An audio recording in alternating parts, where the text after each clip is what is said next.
One Indian Girl, novel written by Chetanbhagat. Part 5, Chapter 20. Careful, I said. The Activa wobbled on the bumpy road as we came out of the Marriott driveway. I haven't ridden one of these in 5 years, Bridget said. I wondered if I should hold him from behind. I could, considering I would be his wife in 3 days. However, I didn't want him to think I was too easy either. I kept my hands on his shoulders instead. We passed through a narrow road between rice fields. He went fast. The breeze made my hair fly all over my face. This is fun, I said. Great idea, Radhika, Bridget said. Dump the relatives. Do our own thing. Where are we going? I said. Anjuna. That is where we hung out when we came on the college trip. 30 minutes later, we reached the rocky Anjuna beach and parked the bike. We walked for 5 minutes and reached a shack called Curly's. We sat on adjacent easy chairs, both of us facing the Arabian Sea.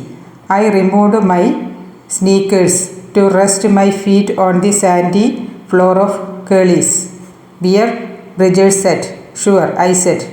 He asked a waiter to bring us to Kingfishers, 2 tables away. I saw another Indian couple. The girl wore red and white bangles on both hands, a wedding chuda. They had just gotten married. Must be their honeymoon. They held hands, but it seemed a little awkward. Arranged marriage, maybe. I looked at Bridget. We would be a married couple too by this weekend. Bridget smiled as he handed me a half-pinned Kingfisher bottle. What did you tell your folks? Bridget said. I told Aditi Didi that I am going for a walk with you. They don't know. You are at Anjuna? No, I said. Mom will freak out. I sipped my beer. We watched the sun go down. A young singer at Curly's sang and played his guitar. The Govan sunset became even more poignant with the music. The singer sang Justin Bieber's song, Sorry. Is it too late now to say sorry? Yeah, I know that I let you down. Is it too late to say I am sorry now? The song made me think of Dibu. He had come all the way from New York. Sure, he had been a jerk. But don't people make mistakes? Wouldn't most men react the same way if their girlfriend earned triple their salary? All he wanted now is to marry me. Doesn't he deserve a chance? You seem lost, Bridget said. Am I so boring? I shook my head. I scolded myself for letting my mind go back to Dibu again and again. And why am I realizing his behavior so much? Is it again my female manufacturing defect, saying things like, but isn't that what most men would do? Focus on the man you are with right now. Minimi screamed at me. No, you are not boring. It is a lovely place. Thank you, Bridget. I said. I still didn't like his name. Hated it, in fact. Why did it have to be so unfashionable? Meet my husband. Debashish Sen versus Meet my husband, Bridget Gulati. A. Girl, stop daydreaming. We came to Goa on a mechanical engineering college field trip. Engineering field trip to Goa, I said. Well, we convinced the college authorities there is enough industry in Goa. Like draught beer brewing machine, I said. He laughed. I admit it was a bit of a fraud. But we did visit the Goa shipyard and Vedanta's iron ore factory. For 10 minutes, 15 minutes, rest on the beaches. But hey, we submitted a report and everything. I took another sip of beer. Is this what happened at NIT? Goa trip in the name of industry visits? I tutted. Some of our classmates did go to Vilai steel plant. They hate us till today. We laughed together. Okay, I can do this, I told myself. He may not be the most interesting guy around, but the engineering college stories did make him more human.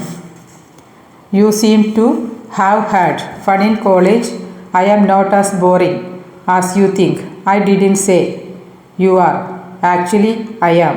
Particularly when it comes to talking to women, but with the boys, I did have fun. Yeah, you like boys? I said and winked at him. No, I meant, he said and blushed. I laughed. I am teasing you. I know, sorry, you got me. You think women are different? I said. He shrugged. They are right. Women are not like men, he said. Well, in some ways not, but in many ways yes, of course. We are all people. People are the same, he said. I tried not to stare at him too much. I wondered if he ever thought about things like gender equality. Brijesh, do you know what is a feminist? Sort of, but what exactly is it? He said and blinked his eyes. He genuinely didn't seem to know. You haven't heard the word feminist? Of course I have. I sort of know what it is. Equal right for women, right? Is that the definition? Feminism is a movement that seeks to define, establish and achieve equal political, economical, cultural, personal and social rights for women. A feminist is someone who believes in this movement. Whoa, he said. What whoa? The way you said the definition. It is cool. Thanks. But are you one? Never really thought about it. Never faced a situation where I had to be one. But I guess yes, you are.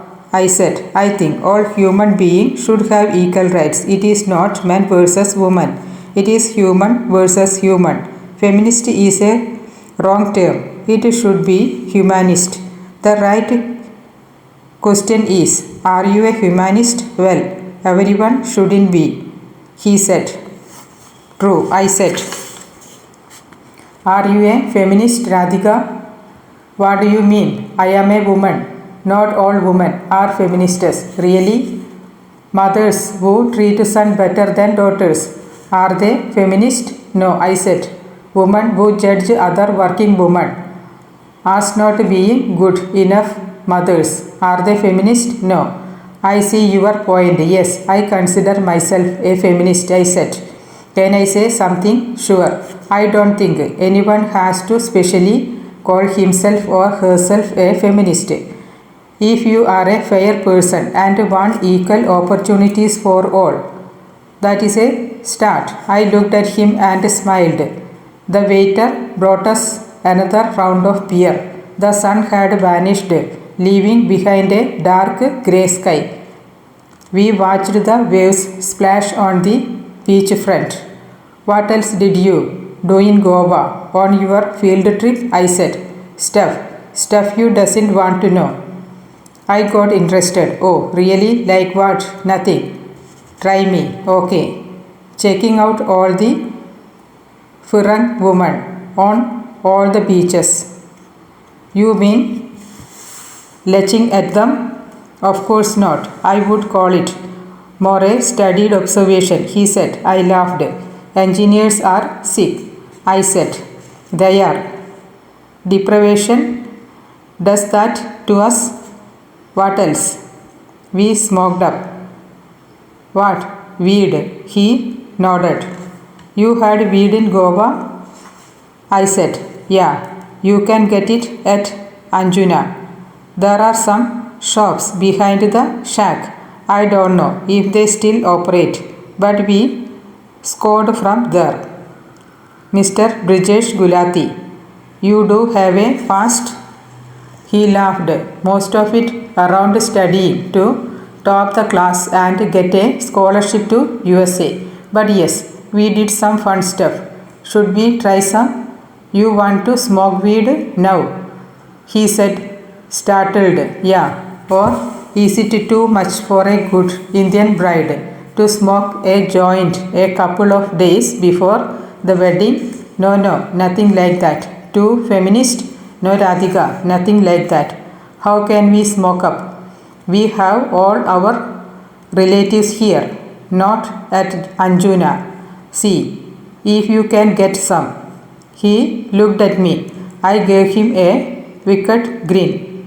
He stood up. Give me 15 minutes, he said. Come behind the rocks. Nobody will see us, Bridget said as I took a drag. We had left Curly's and come up to a remote corner on Anjuana. Bridget rolled 3 joints. We started with our first one. You have done this before, he said. No, but I always wanted to try, I said. Go slow, he said. With each drag, my mind became more calm, my senses more numb. The stress of debut hovering around the Marriott went up in smoke. Bridges also didn't feel as unfamiliar. Oh, this reminds me of my college days, he said. But your parents never thought this is the kind of bahu they are getting, I said. He shrugged. What kind of bahu? This kind, smoking up on the beach before her wedding. It is not what good Indian bahus do. If their son can do this, why can't the bahu? He said. Now that is feminism, I said and high-fived him. Everything doesn't need high-five labels like feminism, just logic. If I can do it, you can do it. You are sweet. Isn't sweet the word women use when they aren't attracted to a gay but don't want to hurt him either? Smart you are, Mr. Facebook. Not too dough about girls. Well, in this aspect, I am good. Been Mr. Sweet all my life. Sweet is good, I said, and took the last puff of the joint. He smiled. Shall we head back? It will get late, he said. Yeah. Serve those 2 joints for the Marriott. We will need them. We rode back to the Activa. This time I held him around the waist. Maybe it was the beer and the joint, but it didn't feel odd. We passed through the same rice fields, now invisible in the darkness. The headlight of the Activa showed us the road. We stopped at a crossroad to confirm the way.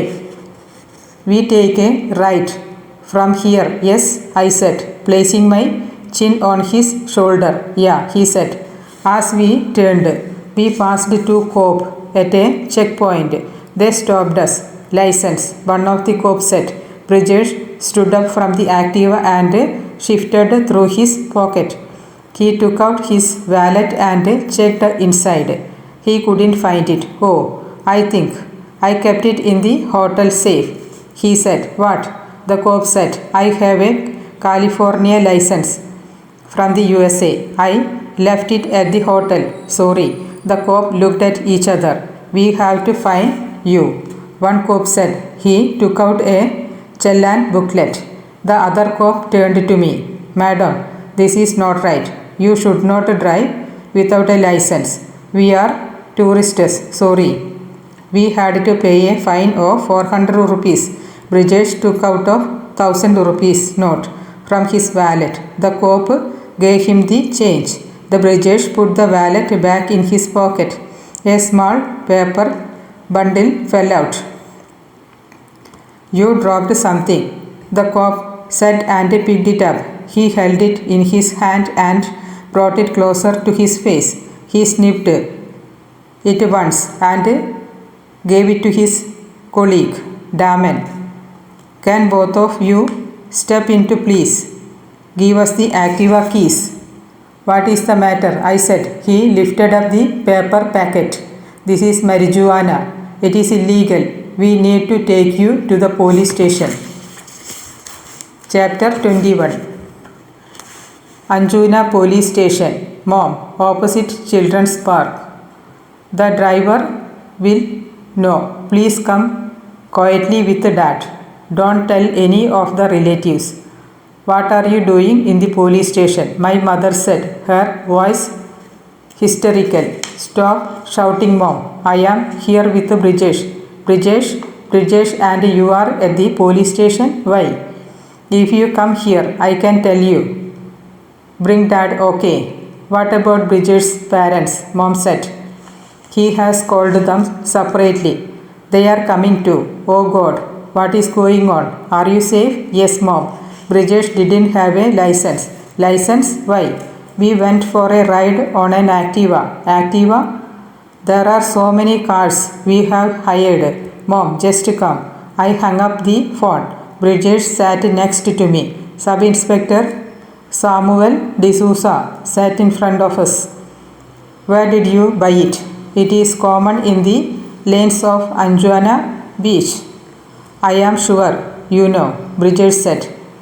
Are you suggesting we? No, and do nothing about it? No, sir. I said sorry. I elbowed Brijesh to be quiet. When it is the wedding? The sub-inspector said. Friday. I said. In 2 days. And this is how you start your married life? Doing drugs? It is not a drug, sir. It is mild herbal stuff. In fact, in California, it is legal, Brijesh said. The sub-inspector gave us a stern look. Is this California? He said. No, sir, Brijesh said. Head down. What is this place? Goa, sir. What do people come here to do? The sub-inspector said. To party, sir, Brijesh said in a soft voice. No, the sub-inspector shouted. People come here to have a good, clean, peaceful holiday. Not to do this nonsense. Yes, sir, Brijesh said, his tone apologetic. I pressed my teeth tight to prevent a smile. A snigger slipped out. The inspector turned to me. Are you finding this funny? Sub-Inspector D'Souza said. No, sir, I said, keeping a straight face. Brijesh and my parents entered the police station. They saw us sitting across from the sub-inspector. What happened, Inspector? My father said.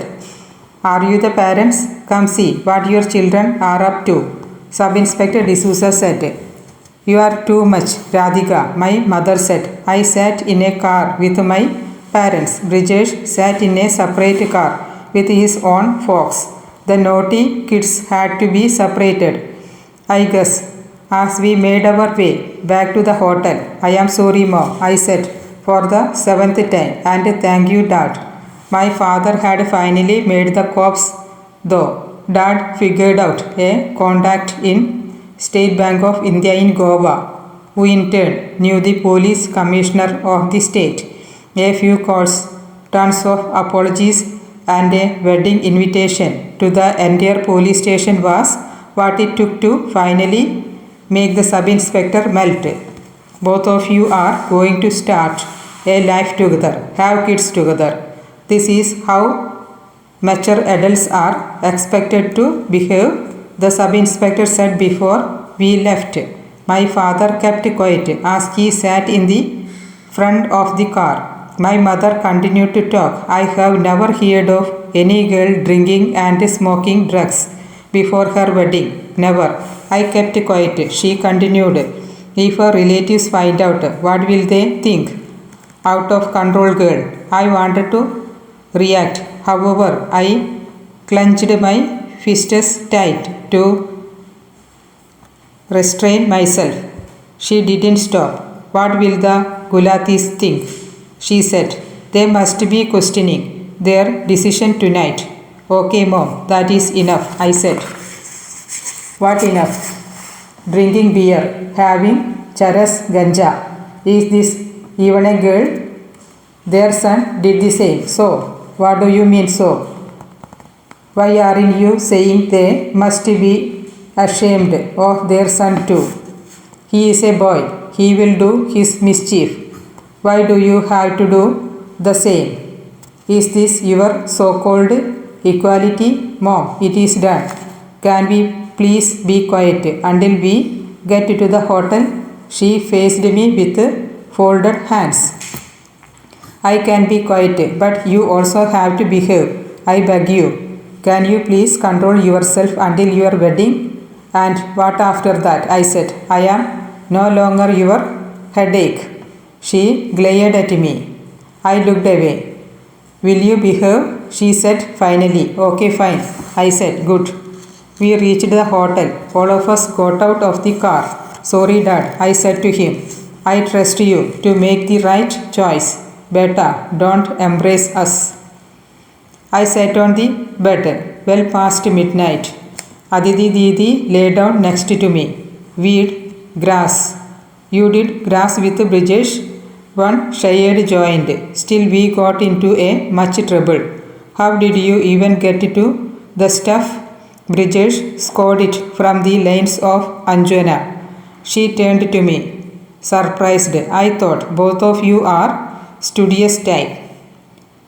We are not that dull, Didi, I said, proud of you. Little sister, Aditi Didi said. I heard two knocks on the door. Didi and looked at each other. Wait, Aditi Didi whispered as she stepped off the bed. She went to the door and looked through the keyhole. Who is it? She said out loud. Oh, sorry, excuse me. Wrong room. I heard a faint voice. Didi came back to bed. Who? I said. I don't know. Some man in a suit. Anyway, tell me more about the police station drama. It is too funny.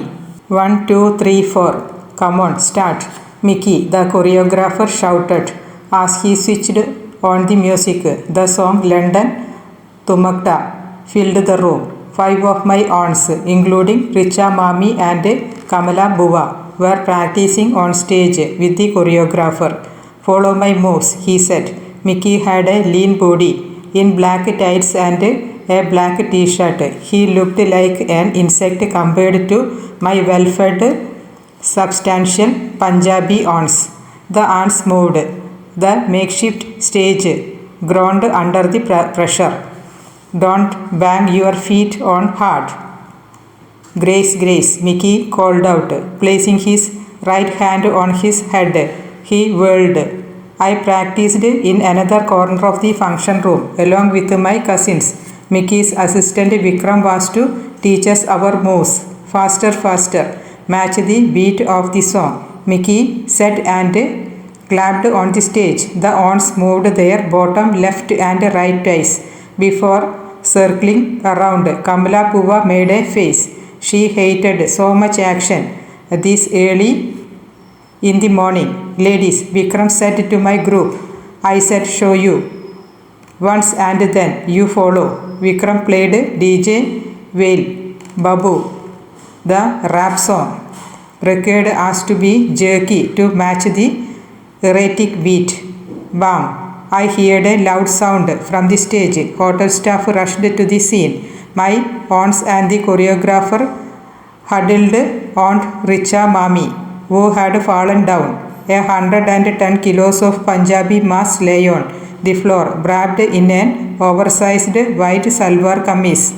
Who hired this idiot choreographer? Such difficult steps for us, she shrieked, holding her ankle. Sorry, madam, sorry, Mickey said. What sorry? Kamala Buva said. You should see who can do what step.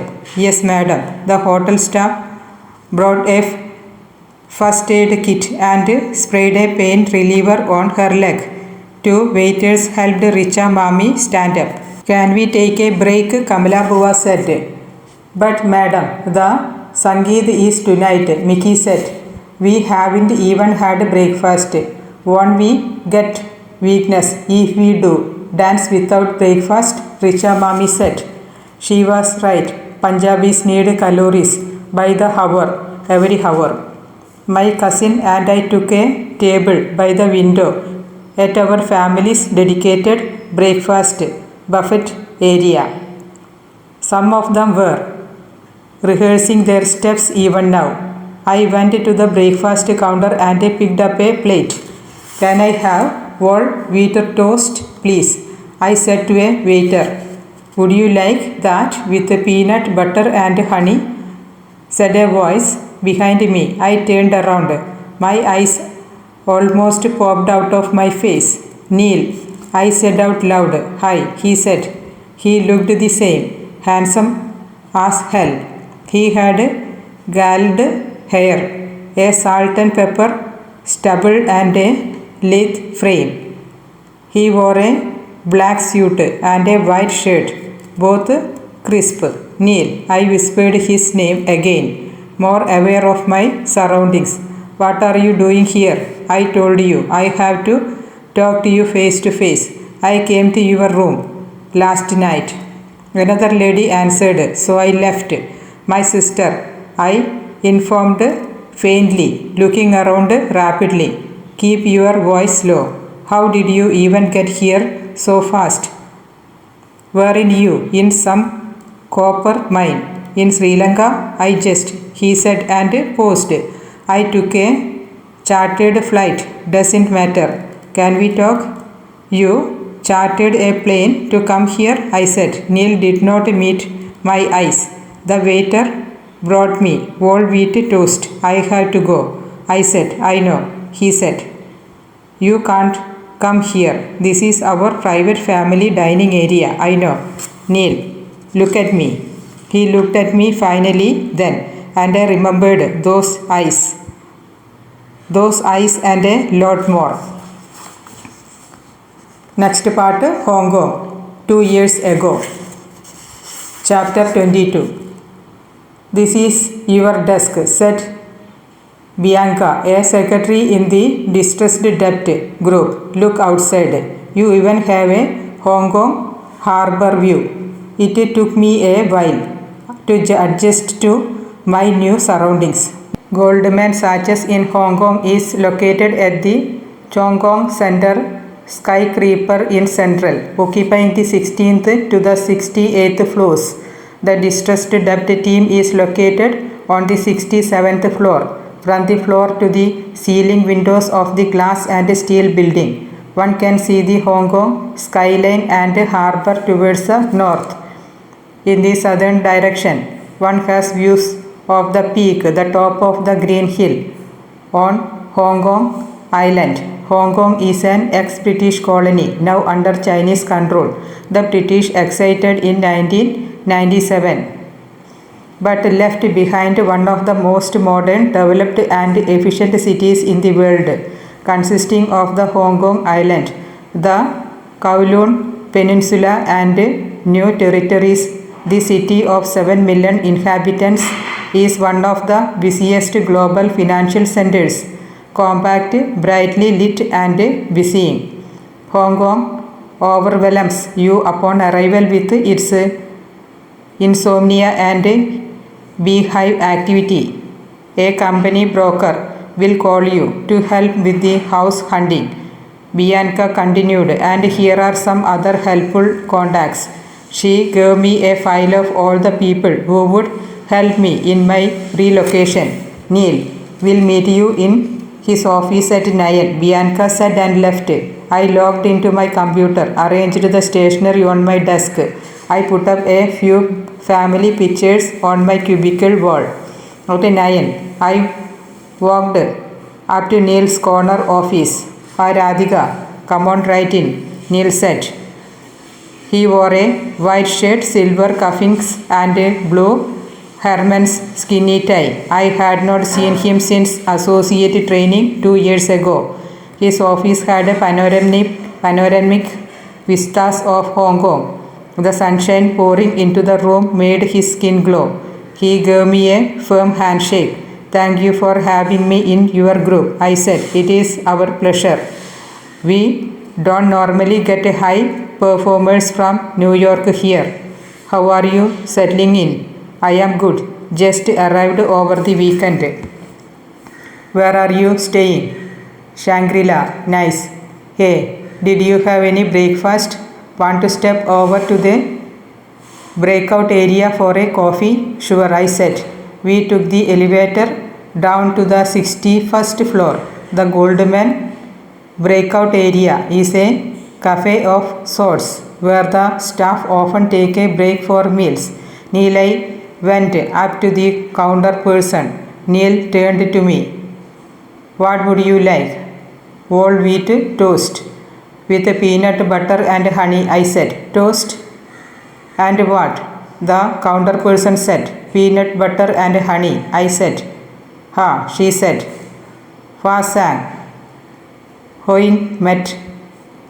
Go, Neil said. The woman smiled and nodded. Thanks, I said. No issues. I don't really speak Cantonese, but learning a few words is never a bad idea. Neil said. He ordered a black coffee and bagel for himself.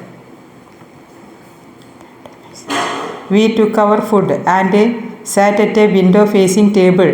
He briefed me about the group. We are 10 professionals here. It isn't as large as New York. However, we are growing faster than any other Goldman office. I nodded and listened with full attention. You will work with Josh, Ang and Peter Wu. They took after China and Korea respectively. There may be special deal for time to time you might get pulled into. Looking forward to it, I said. Good. We have a morning team meeting every day at 8. That is when everyone talk about their deals. Okay, I want you to speak up. I encourage people to raise questions. So we challenge each other. Neil said, of course. Feel free to come into my office. Josh is your intimate boss. But we don't really believe in formal roles here. There is some peanut butter on your lip. Oh really? I said and wiped my lip with a tissue. I am sorry. The other side. I shifted the tissue and felt my face turned red. Neil smiled. He looked even more gorgeous when he smiled. Welcome to Hong Kong, he said. We have a Bank of East Asia distressed debt auction coming up. There are 50 loans sold as a portfolio.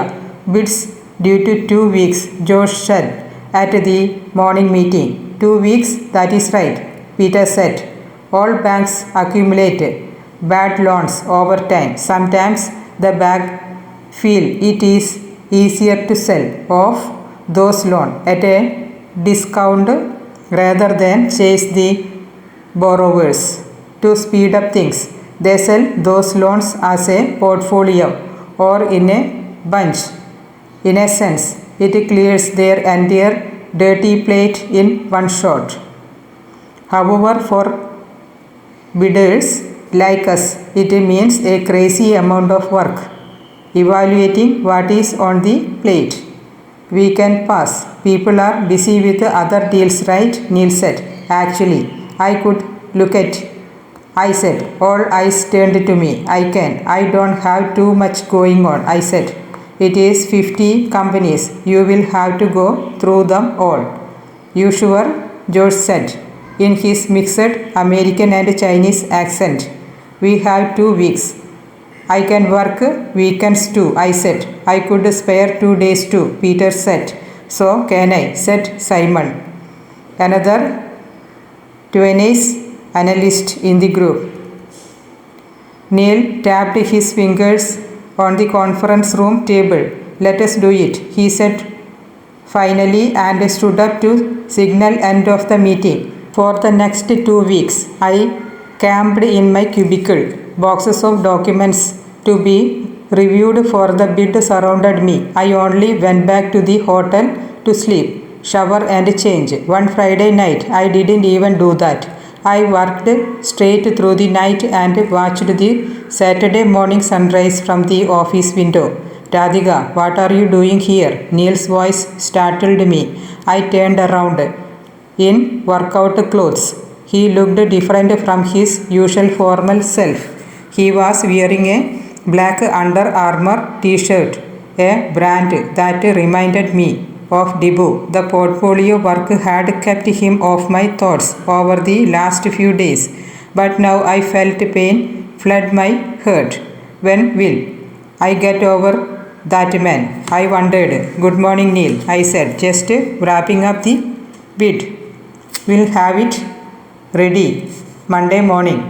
You have dark circles under your eyes. Did you even go back last night? I smiled and shook my head. This is too much, Radhika. You have to maintain a balance. He placed his hand on the edge of my cubicle door. I could see his bicep flex through his sleeves. Going to the gym, I said. I am going on a mountain hike. I prefer working out outdoor. That sounds like fun. Yes, more than half of Hong Kong is country parks, beautiful hikes. I have heard. I hope you see a bit of the city and not just this office. I will. Just want this portfolio out of the way, I said, and then covered my mouth as I yearned. Radhika, you need to go home. I will soon. What brings you to office? Left my mobile phone behind yesterday, just picking it up for the hike. He went into his office and came out after a few minutes. He saw me staring at my spreadsheet. Still here. Go rest. I smiled. 20 more minutes tops, I said. I am leaving. Good work, Radhika. Thanks, bye. Neil, have a nice hike, I said. Eyes on my monitor. He walked away from me and paused. He turned around and came back. Radhika, there is something I want to tell you. Okay, I said and shifted my gaze to him. That is a confidential deal. Some distressed companies don't like the world to know they are in distress. It can affect their business. Sure, I understand, I said. This one is in the Philippines. Only the Goldman Sachs Asia head, and I know about it. I can't even discuss it in the morning meeting. Oh, okay, I said. I need an associate on the deal. Would you like to be on it? The prospect of more work in my current exhausted state made me feel even more tired. However, to be in a confidential deal and work with a partner meant a lot. Sure, I said.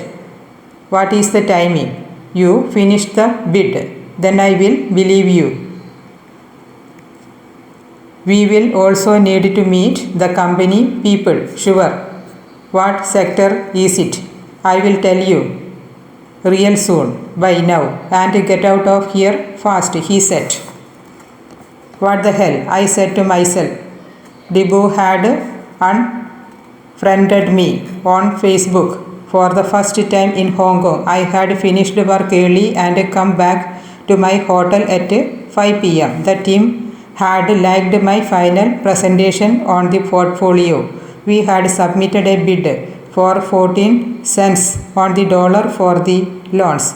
As hosted, I had been looking forward to a calm evening in the hotel and a good long sleep. However, I made the mistake of opening my laptop and logging onto Facebook like an idiot. I searched for Debashish Sen's profile.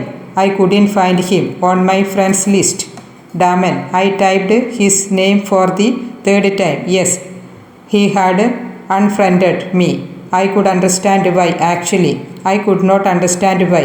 I wasn't some stalking which would cast an evil eye on his posters and pictures. Sure, we had broken up. People break up. They don't have to vanish like this. I didn't have his phone number anymore. I had deleted all his previous emails. I felt like calling Avinash to ask for debut contact again. I stopped myself and turned on the TV instead. Most of the channels were in Chinese. One channel showed a soap opera. I couldn't understand one word. However, I saw a girl on the screen cry, probably for her lost love. I don't know what it triggered in me, but I joined her. I clutched my pillow tight and cried.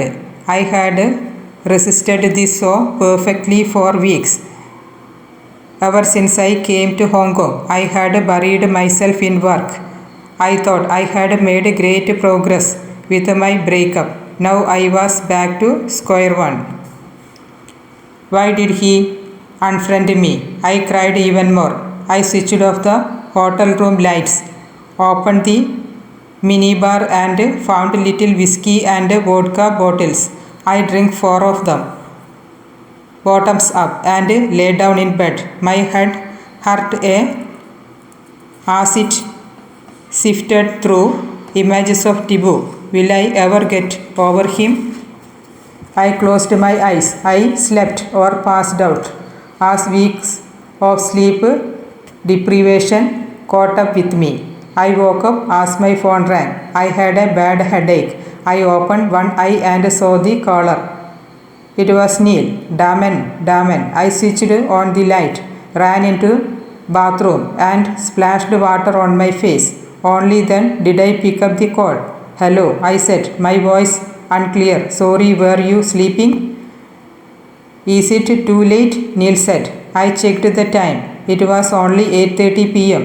No, just took a nap. I am sorry. I left office early today. You deserve the rest. Sorry to wake up. It is fine. I needed to anyway. Focused Radhika. It is a partner on the line. I just called to ask if you could came to the office tomorrow at 7:30 a.m. Neil said. Yes, sure. I can brief you on the Philippines deal. Better we talk about it before everyone arrives. Of course, I said. El Casa, Seaplane and Resorts. I read the tasteful aquamarine colored cover of a brochure Neil handed to me. He took a sip of his black coffee and kept the cup aside. He played with one of his blue saffron cufflinks as he spoke to me. You know much about the Philippines? One of the Southeast Asian countries, right? Yeah, 7,000 plus islands. Couple of main one though. Manila is the capital. Okay, I said. I took notes in my notebook. The company is El Casa, Seaplane and Resorts. They borrowed too much. Business nosedived due to a cyclone. Trouble. Hands at our desk.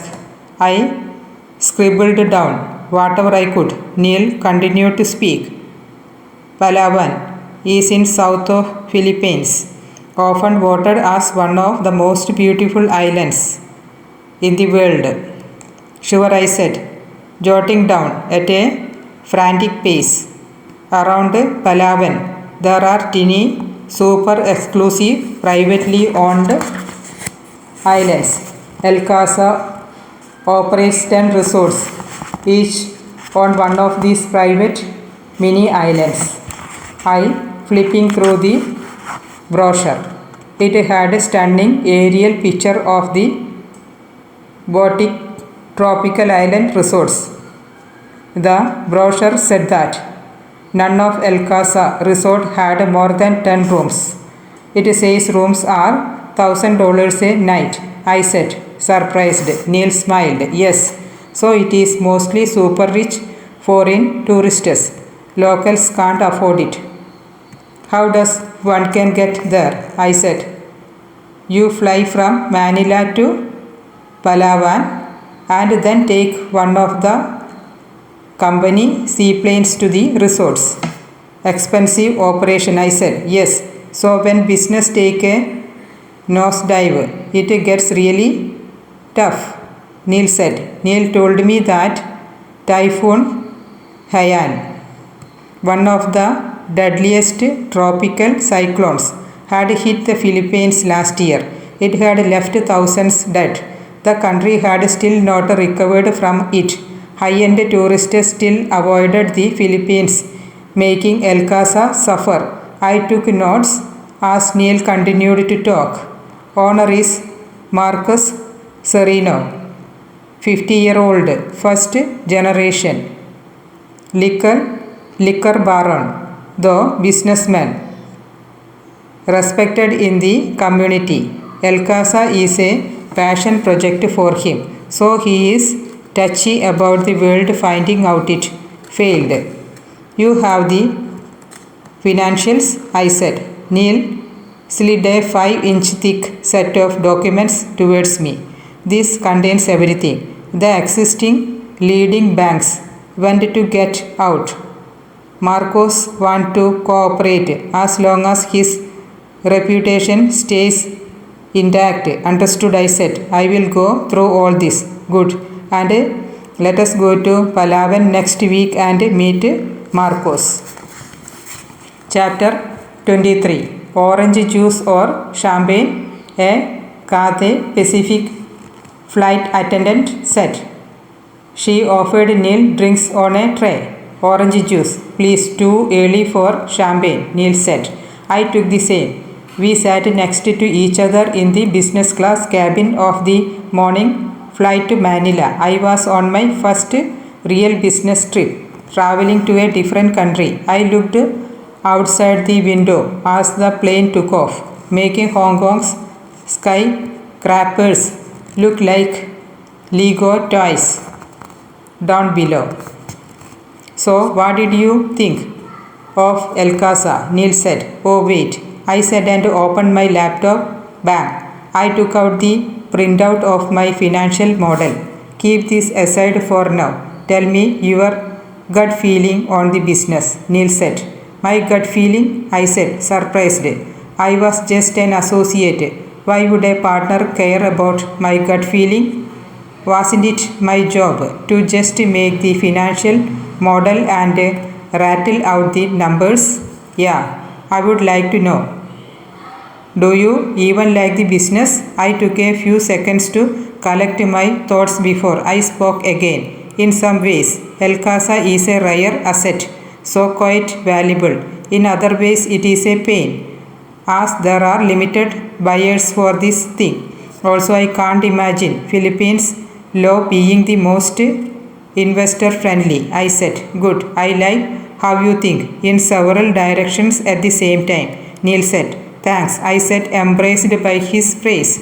I fumbled through my sheets. So, what do we do here? Neil said. We get a buyer, I said, meaning we talk to big hotel chains. This business need a high-end global brand. Otherwise, people are not going to come, I said. Neil said. I am thinking Amman Resorts, Four Seasons, something in that category, I said. Neil looked at me. I saw pride in his eyes. You are smart, he said. Not really, I said, like a stupid fool. What do you mean? Nothing, thank you. I mean, would you like me to show you the financial model? Sure, he said. Over the next hour, I went over the numbers. The company had $50 million worth of loans. It could probably repay only half. Neil listened with full attention, cross-questioning me several times. That is good. I think we have a sense of what is going on here, he said. When I finished, the flight attendant served us breakfast, fruits, cereal, milk and omelets. I could also build another scenario, I said as Neil interrupted me. Enough. Do you only think about work? No, I just. Let us enjoy our meal. No more talking. Stop. Sure. I ate a strawberry with my fork. How do you find Hong Kong? Neil said. Efficient. Everything is close by. You found an apartment? Yes. On Old Peak Road. I am moving in next week. It is a good area, Neil said. Old Peak Road passes through the mid-levels, an area midway to the peak. A 1.5 bedroom apartment in this expat area cost me $6,000 a month in rent. Where do you stay? I said. Ripples Bay, on the south side. You should visit. I do team dinners at my place sometimes. Sure, I said. He applied jam on his toast. I noticed his slender fingers. I continued to gaze at them until he spoke again, startling me. Kusum would love to meet you, he said. Kusum, I said. My wife. I have 2 kids, Sia and Aryan, 7 and 3. Of course, a man so amazing had to be married. Oh, how nice, I said. Yeah. How about you? Well, I am not married, I said and smiled. Of course. But where is your family? Delhi. Mom and dad. I have an elder sister. Great. You close to your parents? I paused for a few seconds to think before I answered. In some ways, I am close. Dad is really quiet. I am close to my mom. But we fought a lot, I said. Neil laughed. Really? Over what? He said. The stupidest thing. Mostly it is about her obsession to get me married. Oh, you are young. Why marry so soon? Exactly. If only she would get that. Typical Indian parents, right? Neil said. I nodded. When did you leave India? I said. When I was 12. I grew up in London. After that, undergrad at Oxford, Harvard for my MBA. Later, met Kusum. There actually. Oh, college sweethearts.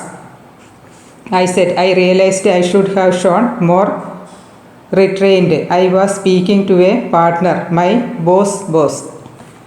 You could say that, he said and laughed. The captain's announcement about the flight landing interrupted our conversation.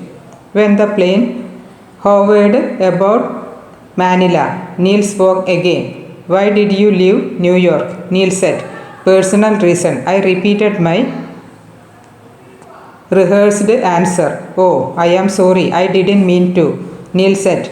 As I interrupted him, I had a bad breakup. Neil looked at me. He raised his long eyebrows. Really? He said. Yeah, why? I said. You moved all this way for a gay? Worse, not for a gay, but for a gay who didn't want me.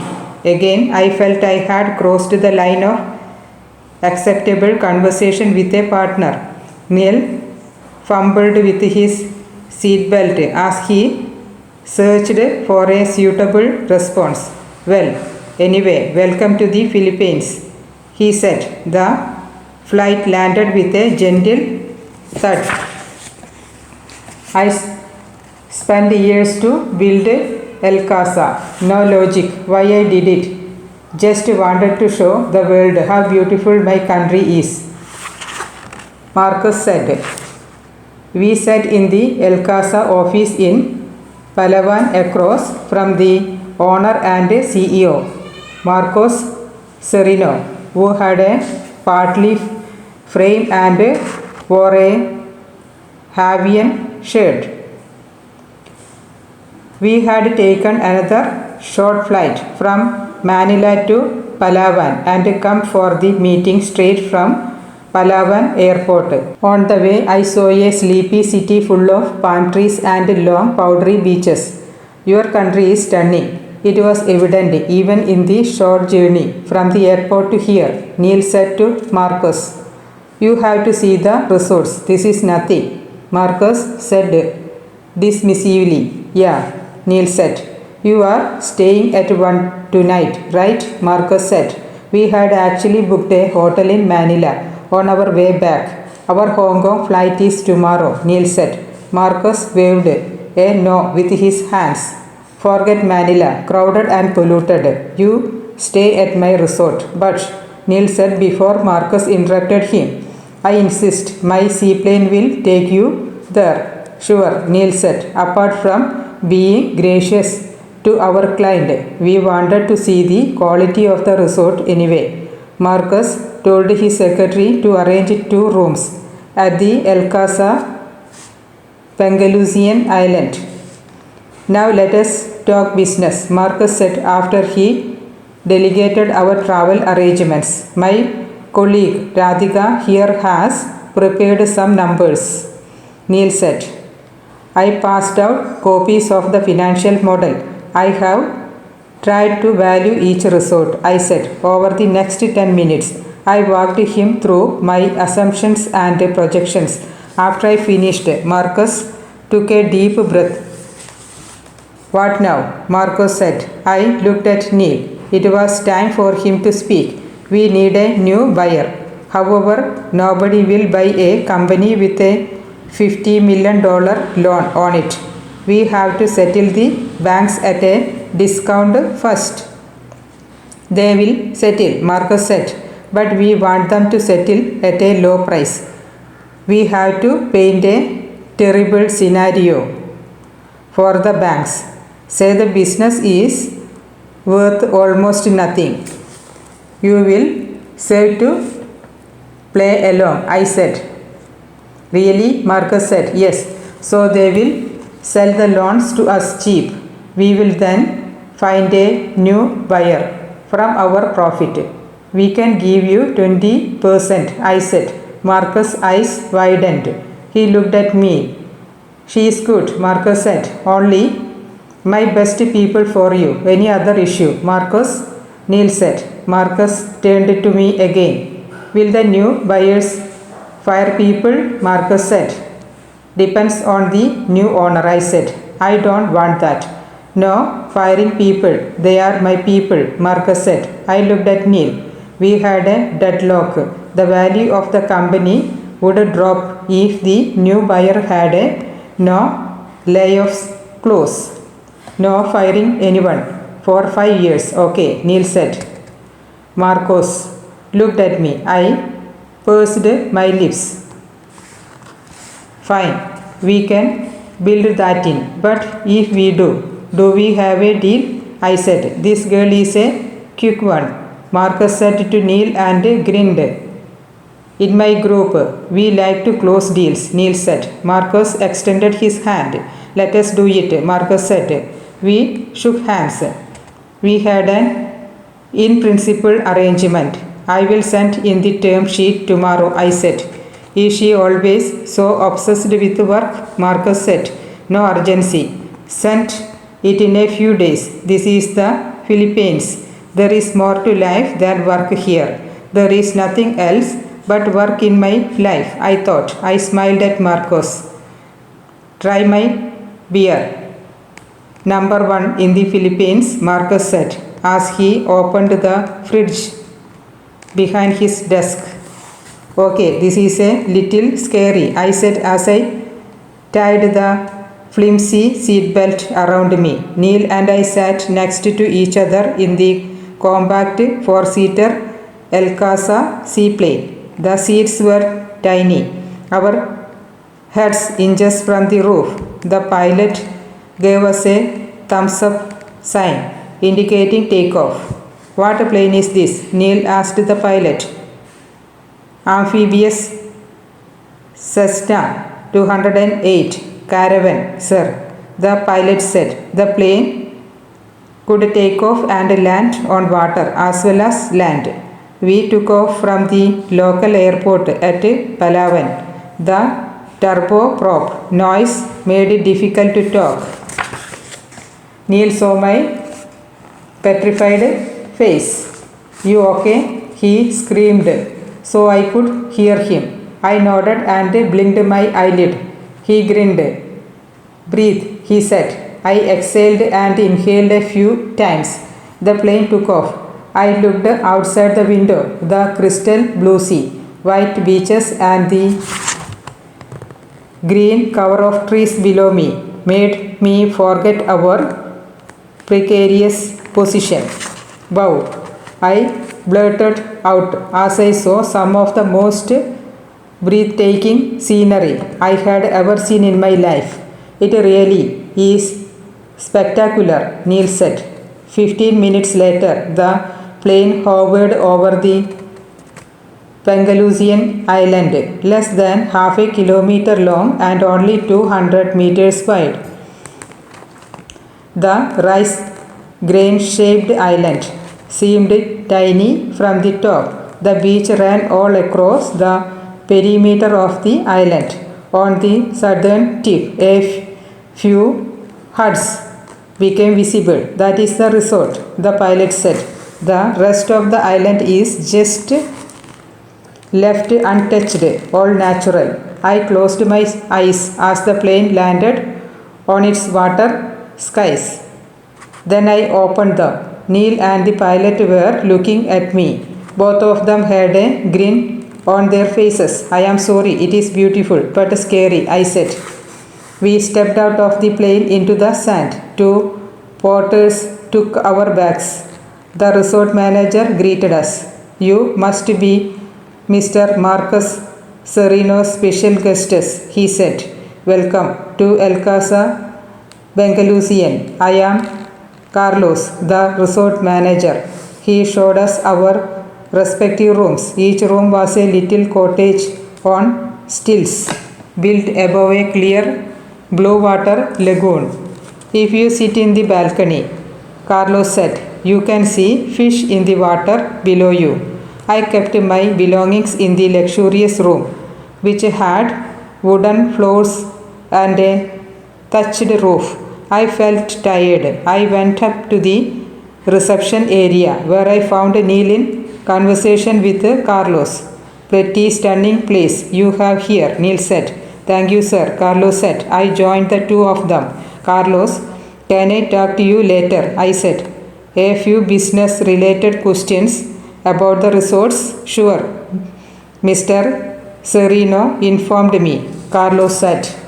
Neil smiled at my attempt to do due diligence at every opportunity. Carlos excused himself and left us in the lobby area. The sun shone bright, though there was only 1 hour to sunset.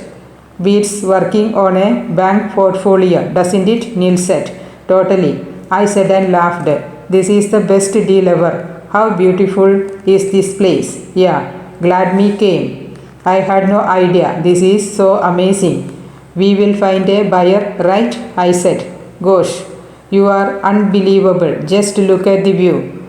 Worry about the buyer later, Neil said. Sorry, I said. We walked out of the lobby to face the sea in front of us. A rock formation in the middle of the ocean made the view ever more dramatic. What is your plan for the rest of the evening? Neil said. I have to make the term sheet, I said. Come on, do it back in office. Want to take a walk around the island before dinner? Sure, I said. Let us change into workout clothes. See you here in 30 minutes, he said.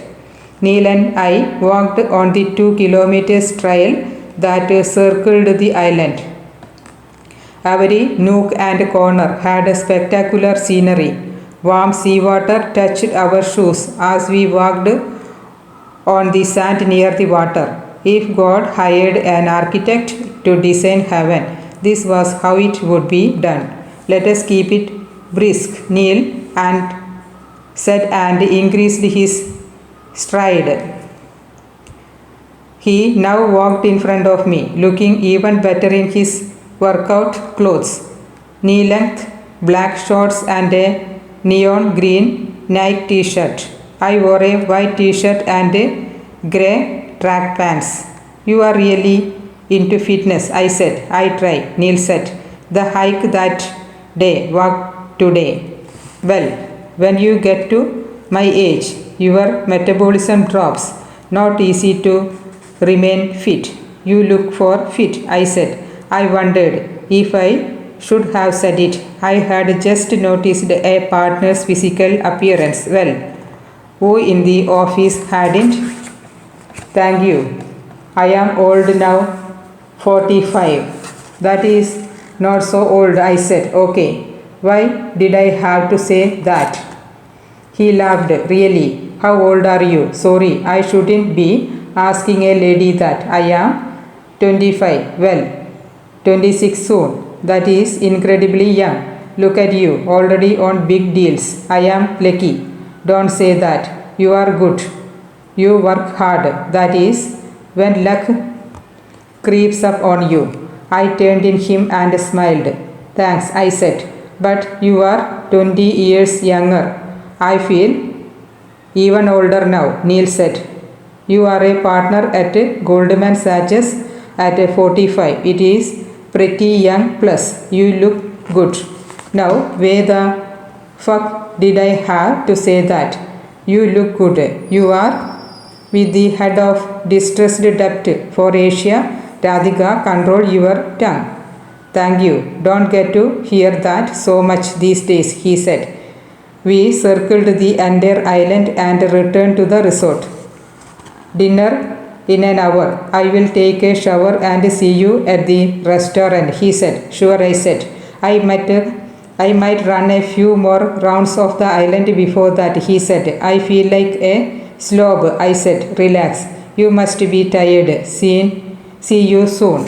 Chapter 24. Champagne, sir. Courtesy, Mr. Marcos Serino, Carlos said as he kept a bottle of Dom Perignon in a chiller next to us. We sat in the open-air restaurant in the resort, located in an alcove. The sun had set. The clear eye reflected the palette of the sky. The restaurant had only 6 tables, each with several lit candles on it. Ours was the only occupied table. Would you like some? Neil said as he lifted the bottle. Yes, please, I said. Like a gentleman, Neil stood up and poured the champagne for me. Thank you, I said. You are welcome, Neil said. We raised our glasses in a toast. To many more deals, he said, especially ones involving private island asset. I said. Both of us laughed. Waiters brought us various kinds of seafood, all caught fresh from the sea. Everything tasted delicious. One of the waiters brought us a heart-shaped red velvet cake for the lovely couples, he said in a Filipino accent. The waiter's word left me stumped. I struggled to speak. Oh, actually I said. Neil intervened. Thank you for the cake. Didn't have to be heart-shaped. As we are not a couple. The waiter looked at both of us, surprised. We are here on a business trip, I said. The waiters became even more confused. Who comes to Pengalusian Island on work? Neil smiled. Thanks for the cake, he repeated. The waiter left us. We burst out laughing. Neil poured us both another glasses of champagne. Okay, that was a little weird, I said. Totally did not expect that. I could feel my head swing after 2 drinks. Though I must say I was flattered, Neil said. Really? Why? I said, pretending to be ignorant even as I fished for more compliments. Well, even at my age, he thought, I could be with you. That is compliment. Well, true that, I said. All that running is surely helping. We clinked our glasses. I didn't know if it was the champagne, the beautiful setting, or that Neil made me feel comfortable, but I found it easy to talk to him.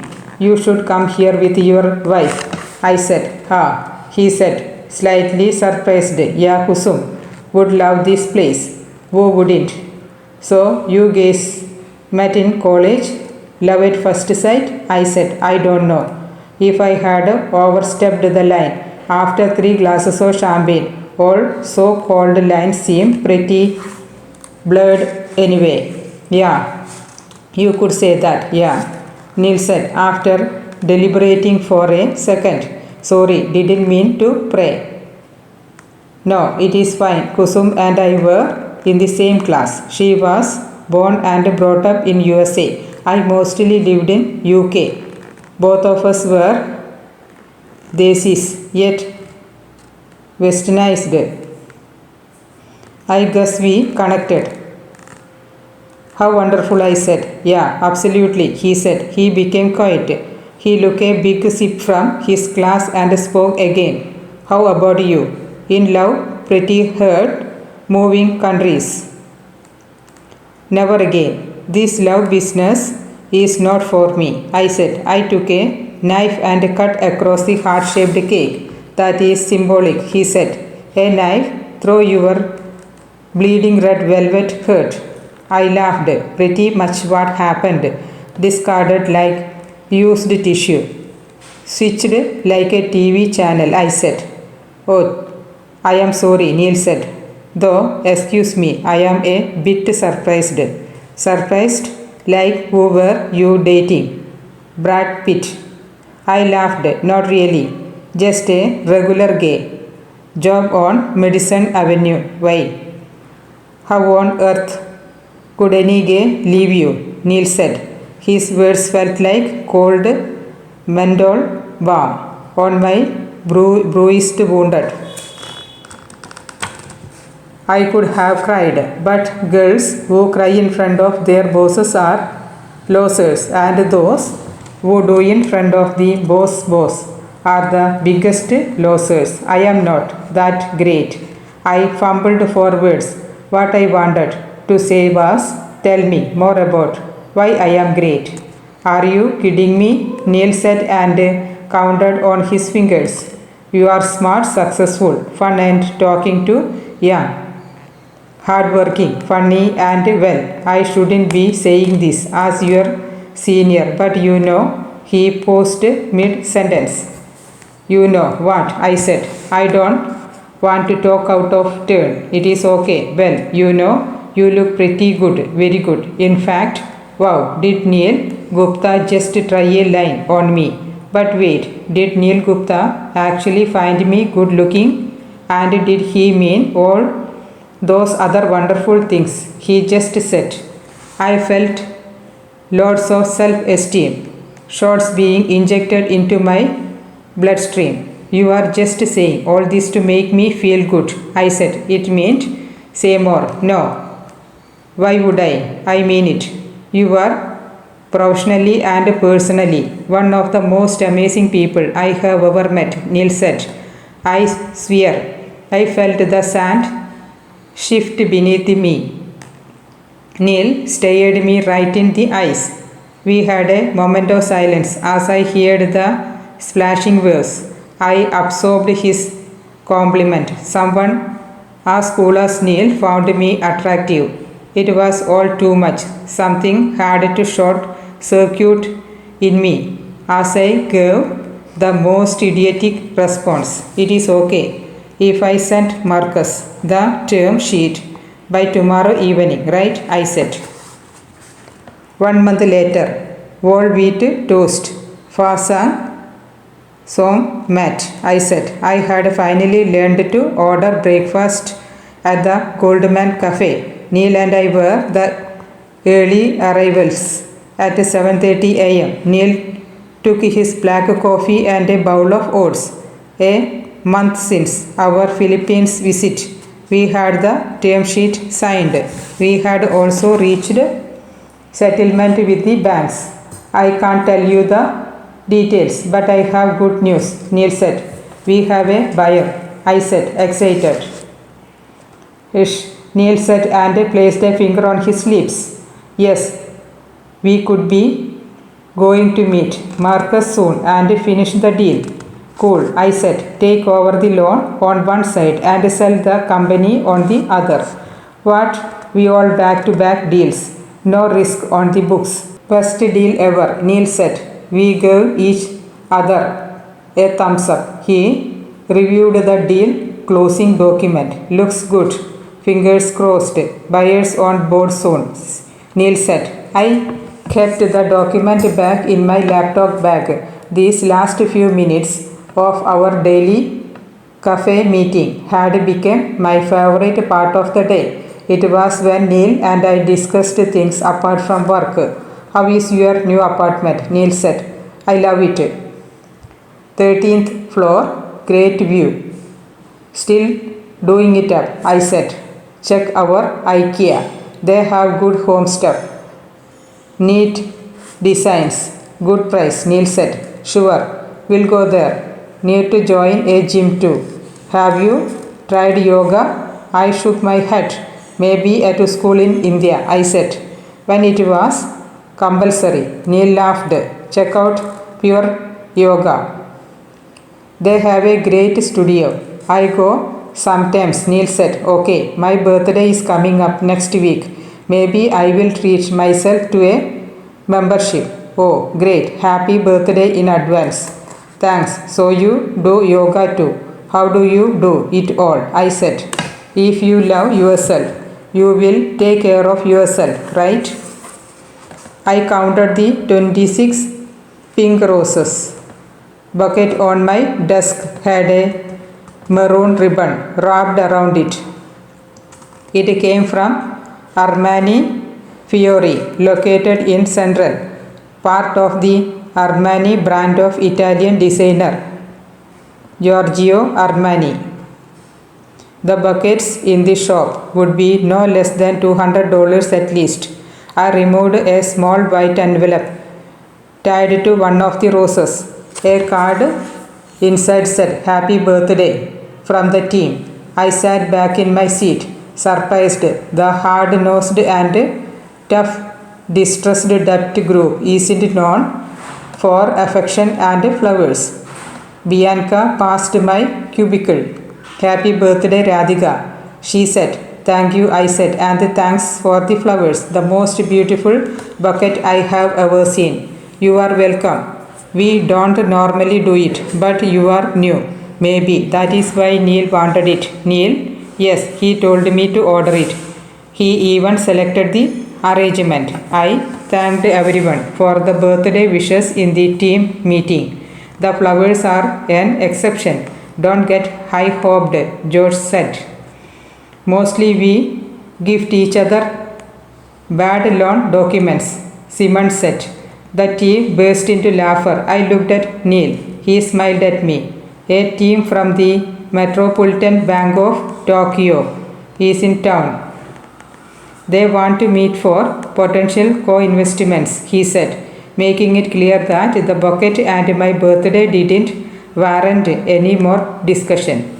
That is Tanaka-san, Shin-san and I am Sugimura, said Arei Sugimura, head of the distressed debt group at Metropolitan Bank of Tokyo, as he introduced his team. In Japan, the tag "san" applied out of respect, sort of like Shri in Hindi.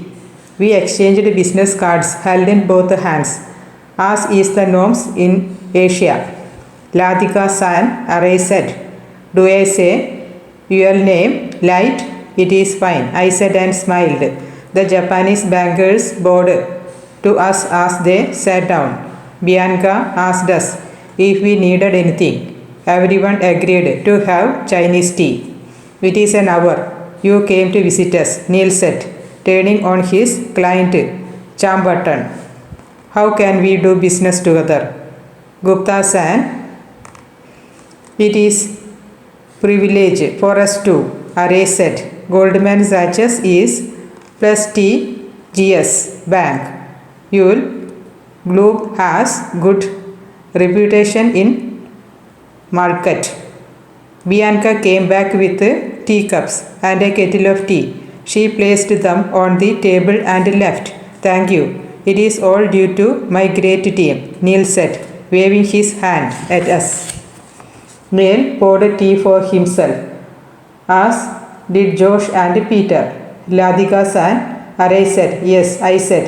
Would you mind? He said and pointed to the kettle. I realized he wanted me to pour tea for his team. I looked at Neil and Josh. They seemed confused but gestured that I do it anyway. I poured tea for the Japanese team and a cup for myself. Arei explained his desire to co-invest with our group. Nobody else from Arei's team spoke a word. In Japan, when the boss talks, you remain silent. So, what kind of deals are you looking at? Arei said. Any portfolios? Arei had the typical Japanese problem of being unable to speak the R sound, which he substituted with L. Radhika bid for one recently. Maybe she can talk about it, George said. Radhika said. Aray said, yeah, I can tell you about this local Bank of East Asia auction. I began to speak, but Aray interrupted me with his laugher. Excuse me, I said, wondering if I had said anything wrong. Silly, I thought. Radhika sang soul sickle tally. How can lady do distressed debt? Aray continued to laugh. His minions also grinned, taking their bows cue. Neil pursed his lips. He looked at me once and turned to Aray. The young lady here is one of our best distressed debt analysts, Neil said. Yes, of course. By the way, I remember a joke when you said, Lady, Aray said. None of us responded. He continued. You know what they say about lady? He turned to Josh. Josh didn't answer. Aray continued anyway. When a lady says no, she means maybe. When she says maybe, she means yes. When she says yes, well, she is not a lady. His colleagues found the joke extra funny and laughed out loud. Peter, Josh, Neil and I looked at each other. Aray-san, understand this is amusing to you, but frankly, this makes us quite uncomfortable, Neil said. Sorry, you may continue, Aray said. I took a deep breath to regain my composure. I spoke again. Yes, so I was saying, I said. Neil stood up. Actually, no, Neil said and paused before he spoke again. No, this won't work out. What? Aray said, his face serious. We look for fit in a partner. Sorry, Aray-san, we won't be able to do business with you, Neil said. We have $1 billion to invest. Lots of fee for Goldman Sachs on that. Aray looked stupefied. I understand, Neil said, but actually it is okay, Neil. I said, Aray-san, if I can tell you about the portfolio. Neil shook his head. Aray-san, Tanaka-san, Shin-san, thank you for coming. I am sure you will find a great partner. We will pass. We anyway have a lot on our plate, Neil said. Josh and Peter stood up, somewhat surprised. The Japanese bankers looked at each other. Josh will see you out, Neil said and left the room. Hey Radhika, come on in, Neil said. I went into his office and sat down in front of him. He wore a pink shirt and a red farmer's tie. His face reflected a bit of pink from his shirt. By the way, happy birthday, he said. Thank you for the flowers. They are from the team, Neil said. Bianca told me you chose them. Oh, she doesn't understand confidentiality. Neil grinned. He played with his cuffs. He would do that when he was nervous or excited. Neil, about the meeting with the Japanese bankers. Yeah. What douchebags? You cancelled the deal? Well, we can't work with sexist people like that. They made you so uncomfortable. I was taken aback a bit, yes, but an old comment here or there doesn't bother me. It is not okay, Radhika, Neil said, raising his voice loud enough for even Bianca to notice. There was business there, I said. So, Neil said. I looked at him. He exchanged a glance. I don't know if I imagined it, but it lasted a heartbeat longer than it should have between a partner and an associate.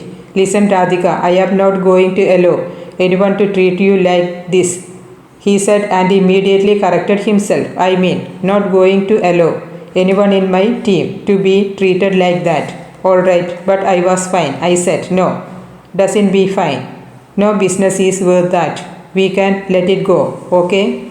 I looked at Neil. Thanks, I said in a subdued voice. You are welcome, he said. Now, what are your birthday plans? I have a few calls with prospective El Casa buyers tonight. Gosh, you are incorrigible. Neil said, "It is not so bad. Simon has organized drinks. A couple of Goldman associates are coming. Nice. Have fun," he said.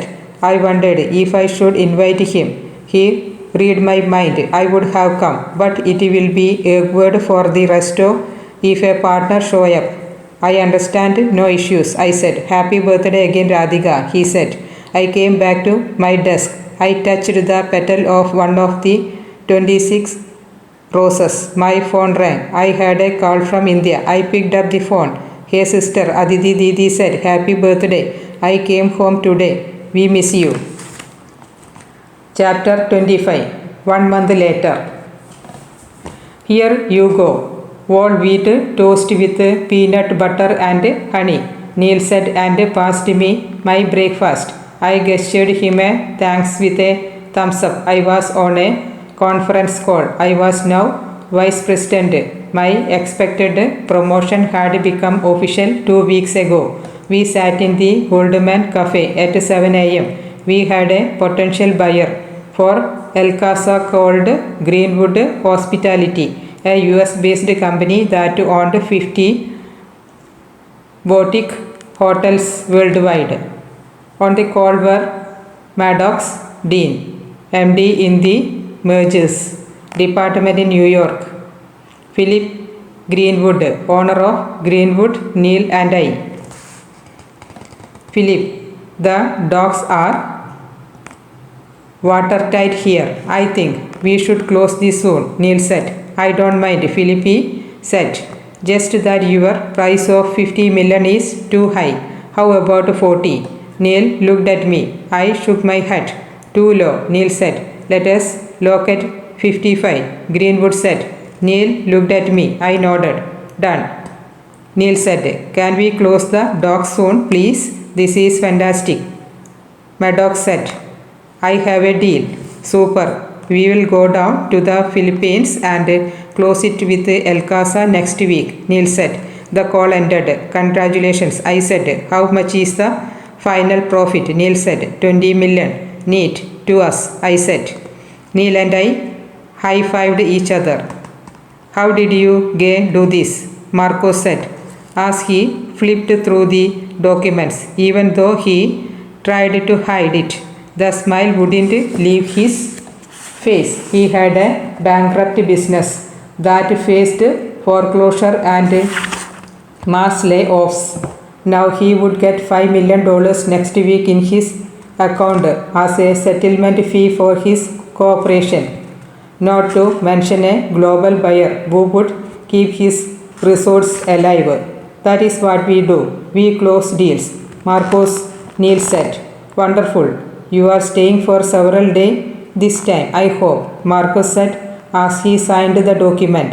Stay on a different island each night. I wish, Neil said.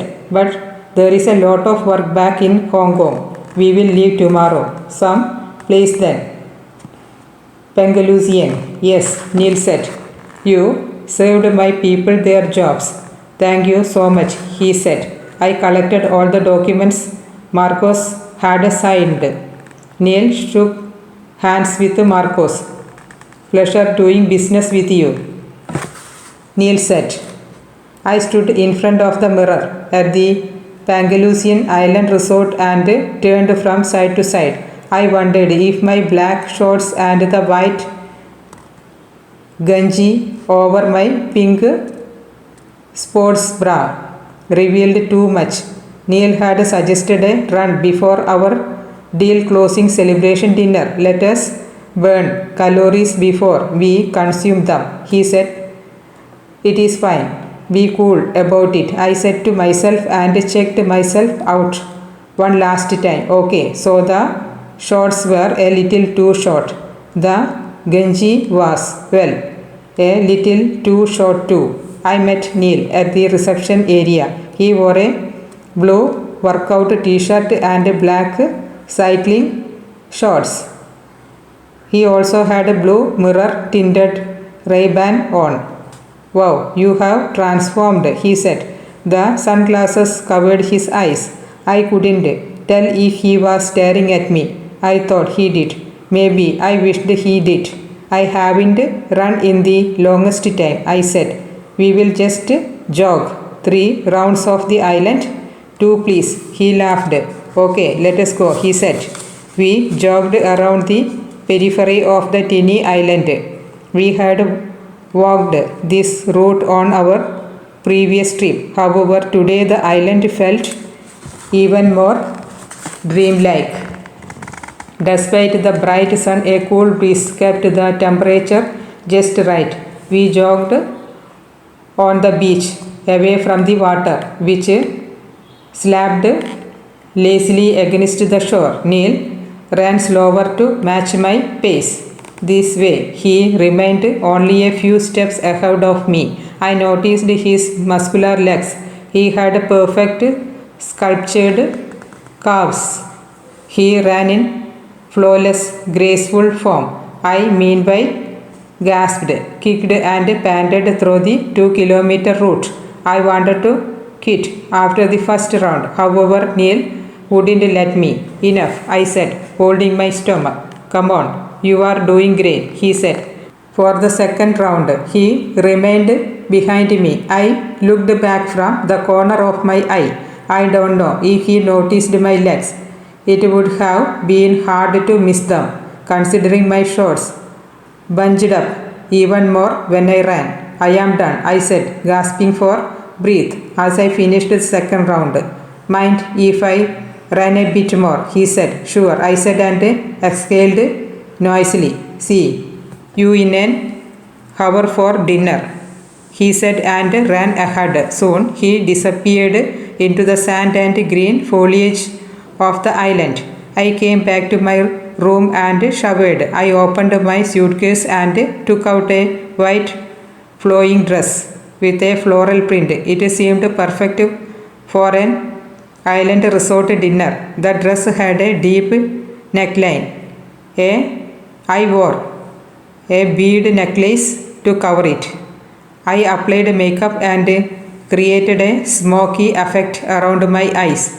I realized I had not dressed up to look good since my New York days with Dibu. Also, I noticed the name Dibu didn't sting as much anymore. I applied perfume and translucent strawberry lip glow.